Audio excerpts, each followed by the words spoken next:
हे बघा बाळांनो, माझ्या हातामध्ये काय आहे? काय आहे हा? तुम्ही सर्वांनी बघितलं असेल ना? तुम्ही याला काय बोलतात? दगड. आणि हे काय आहेत आपले? दात. कोणत्या रंगाचे असतात ते दात आपल्या? सफेद. कोणत्या रंगाचे आहेत? सफेद. आणि हे काय आहे? दप्तर. तर बघा बाळांनो, आज आपल्याला एक नवीन अक्षर शिकायचंय ज्याचं नाव आहे दगडाचा, दाताचा, किंवा काय म्हणतात दप्तराचा. कोणतं अक्षर शिकायचंय? द. कोणतं अक्षर शिकायचंय? द. बघा आता तुम्हाला एक गाणं पण शिकवतो. बाळांनो या गाणे गाऊया, गाता गाता थोडेसे अक्षर शिकूया,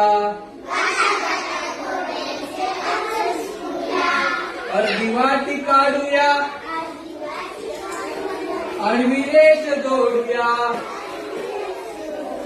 होणाऱ्या अक्षराला द म्हणूया,